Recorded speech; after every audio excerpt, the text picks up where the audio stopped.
Kia Sportage QL. Front door panel replacement. Front handle replacement. 1. Using a remover, remove the front door quadrant inner cover, A. 2. Remove the door grip handle inner cover, only passenger side. 3.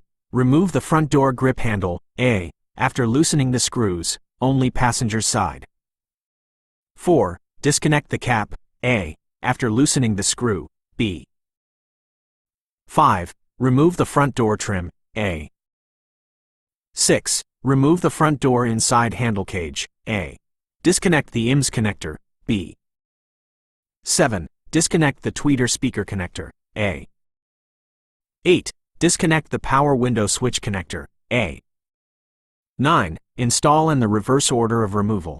Front door inside handle replacement. 1. Remove the front door trim. 2. After loosening the mounting screws, then remove the front door inside handle, A. Installation notes. Make sure the connector is connected properly.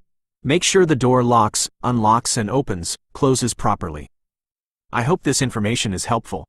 Please let me know if you have any other questions.